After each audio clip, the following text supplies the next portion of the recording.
जय श्रीराम. ताईंनो आणि दादांनो, श्री ब्रह्मचैतन्य गोंदवलेकर महाराज प्रवचन 13 ऑक्टोबर. निष्ठा बलवत्तर असावी. बघूया ह्याबद्दल श्री ब्रह्मचैतन्य गोंदवलेकर महाराज काय म्हणतात ते. पोथीची समाप्ती झाली म्हणजे ऐकण्याचे संपून कृतीत उतरवण्याची वेळ आली असे समजावे. पोथी ऐकण्याचा मोबदला पुराणिकाला पैका दिल्याने मिळत नाही. तो असा असावा की दोघांचेही कल्याण होईल. भगवत भक्ती करणे हा खरा मोबदला आहे. जगात अशा कितीतरी गोष्टी आहेत की त्यांचे ज्ञान आम्हाला होत नाही, पण म्हणून आपण काही त्या गोष्टी खोट्या नाही मानत.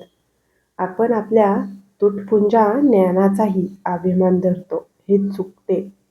आपले भगवंताने ज्ञान दिले आणि आम्ही त्याचा अभिमान धरू लागलो तर हातात लवकर तलवार दिल्यावर शत्रूचे शिर कापण्याऐवजी आपलीच मान तोडल्यासारखे झाले.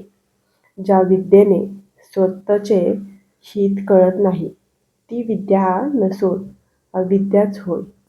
जे खरे नाही ते खरे आहे असे वाटणे हे अज्ञान होय. अविद्या आणि अज्ञान दोन्ही सारखेच. परमात्म्याच्या स्वरूपाविषयी आपण संशय घेतो हे आपले अज्ञानच होय. देव आपल्याला आणि आपल्या कृतीला पाहतो ही जाणीव असणे म्हणजेच ज्ञान होय. प्रत्येकाला त्याची गरज भागेल एवढे भगवंत देतच असतो.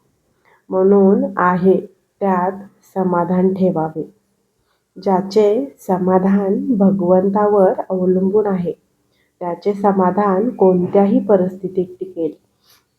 आपली निष्ठा अशी बलवत्तर असावी की तिच्यामुळे आपले समाधान राहील. हरिश्चंद्र, प्रल्हाद वगैरे मोठ्या मोठ्यांचा किती छळ झाला, पण त्यांची निष्ठा अति बलवत्तर असल्याने ते त्या छळातून सुखरूप पार पडले.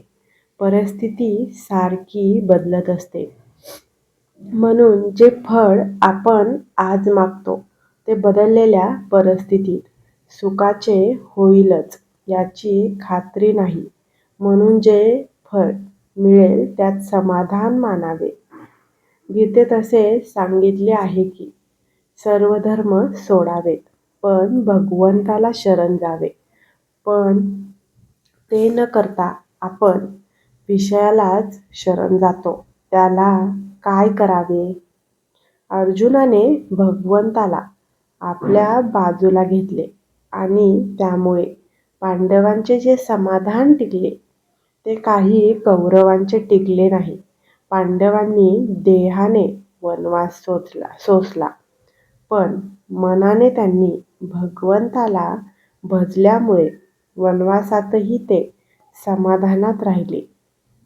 भगवंताच्या इच्छेने सर्व होते आणि सर्व तोच करतो अशी भावना ठेवणे यासारखे समाधान नाही. आपण कृतीत आहे, फळांच्या आशेत नाही. नामस्मरण ही कृती केली तर शाश्वत आनंद आणि समाधान आपल्याला मिळाल्या वाचून राहणार नाही. जे घडते ते भगवंताच्या इच्छेने घडते. अशा खऱ्या भावनेने एक वर्षभर जो राहील त्याला समाधान हे काय आहे याची खात्रीने कळेल. बोधवाक्य.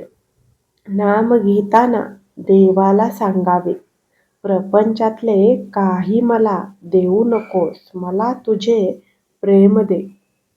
प्रवचनाच्या शेवटी आपण सद्गुरू ब्रह्मचैतन्य गोंदवलेकर महाराज यांच्या नामाचे नामस्मरण करूया. श्रीराम जय राम जय जय राम. श्रीराम जय राम जय जय राम. श्रीराम जय राम जय जय राम. श्रीराम जय राम जय जय राम. श्रीराम जय राम जय जय राम. श्रीराम जय राम जय जय राम. श्रीराम जय राम जय जय राम. श्रीराम जय राम जय जय राम. श्रीराम जय राम जय जय राम. श्रीराम जय राम जय जय राम. श्रीराम जय राम जय जय राम. अयोध्येचा राजा आणि आपल्या सर्वांचे आराध्य दैवत म्हणजेच भगवान श्रीराम आणि श्री ब्रह्मचैतन्य गोंदवलेकर महाराज यांच्या चरणी नमन करून मी आजच्या प्रवचनाचा शेवट करते. धन्यवाद.